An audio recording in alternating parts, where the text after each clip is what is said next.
कहानी पूरी सुनिए, मजा आ जाएगा। श्री लक्ष्मी। इसी दिन समुद्र मंथन के समय क्षीर सागर से लक्ष्मी जी प्रकट हुई थी और भगवान विष्णु को अपना पति स्वीकार किया था।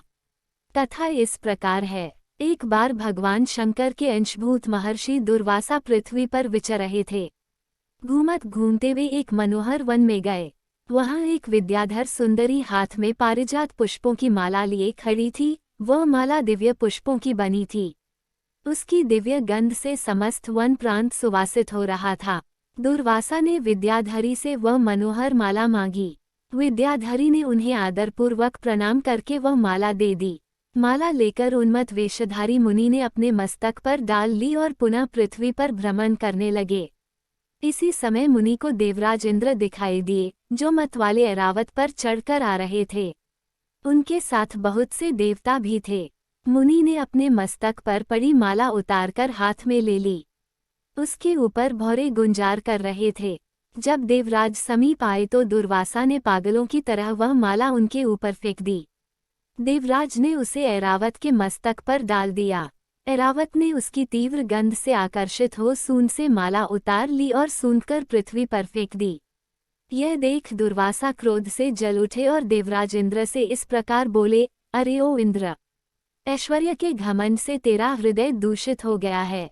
तुझ पर जड़ता छा रही है, तभी तो मेरी दी हुई माला का तूने आदर नहीं किया है। वह माला नहीं, श्री लक्ष्मी जी का धाम थी। माला लेकर तूने प्रणाम तक नहीं किया, इसलिए तेरे अधिकार में स्थित तीनों लोकों की लक्ष्मी शीघ्र ही अदृश्य हो जाएगी। यह शाप सुनकर देवराज इंद्र घबरा गए और तुरंत ही ऐरावत से उतरकर मुनि के चरणों में पड़ गए। उन्होंने दुर्वासा को प्रसन्न करने की लाख चेष्टाएं की, किंतु महर्षि टस से मज न हुए। उल्टे इंद्र को फटकार कर वहां से चल दिए। इंद्र भी ऐरावत पर सवार हो अमरावती को लौट गए। तब से तीनों लोकों की लक्ष्मी नष्ट हो गई। इस प्रकार त्रिलोकी के श्रीहीन एवं सत्वरहित हो जाने पर दानवों ने देवताओं पर चढ़ाई कर दी। देवताओं में अब उत्साह कहाँ रह गया था। सबने हार मान ली। फिर सभी देवता ब्रह्माजी की शरण में गए। ब्रह्माजी ने उन्हें भगवान विष्णु की शरण में जाने की सलाह दी तथा सबके साथ वे स्वयं भी क्षीरसागर के उत्तर तट पर गए। वहां पहुंचकर ब्रह्मा आदि देवताओं ने बड़ी भक्ति से भगवान विष्णु का स्तवन किया। भगवान प्रसन्न होकर देवताओं के सम्मुख प्रकट हुए। उनका अनुपम तेजस्वी मंगलमय विग्रह देखकर देवताओं ने पुनः स्तवन किया। तत्पश्चात भगवान ने उन्हें क्षीरसागर को मथने की सलाह दी और कहा, इससे अमृत प्रकट होगा।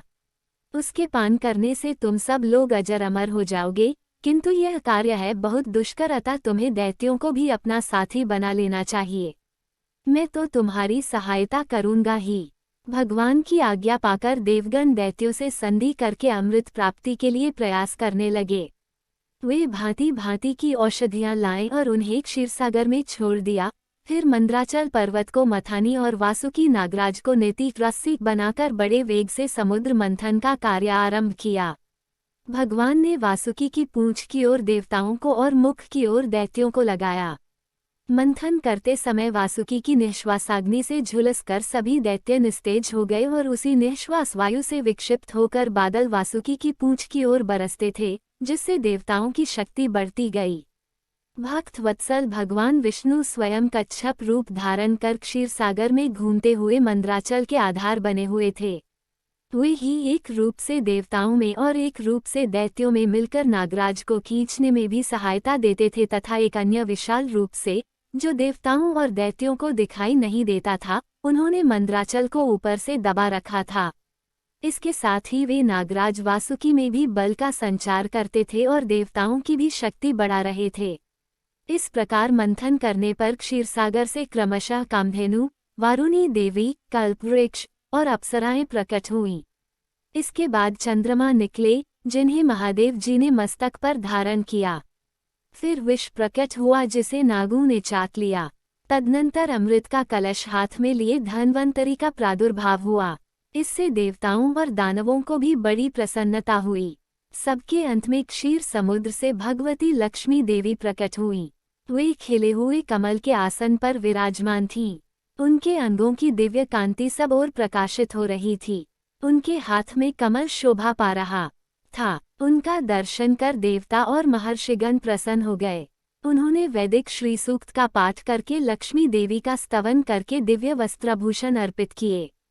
वे उन दिव्य वस्त्राभूषणों से विभूषित होकर सबके देखते देखते अपने सनातन स्वामी श्री विष्णु भगवान के वक्षस्थल में चली गई। भगवान को लक्ष्मी जी के साथ देखकर देवता प्रसन्न हो गए। दैत्यों को बड़ी निराशा हुई। उन्होंने धन्वंतरी के हाथ से अमृत का कलश छीन लिया, किंतु भगवान ने मोहिनी स्त्री के रूप से उन्हें अपनी माया द्वारा मोहित करके सारा अमृत देवताओं को ही पिला दिया। तदनंतर इंद्र ने बड़ी विनय और भक्ति के साथ श्रीलक्ष्मी जी ने देवताओं को मनोवांछित वरदान दिया। चैनल को सब्सक्राइब करें और वीडियो को लाइक करके जाएं।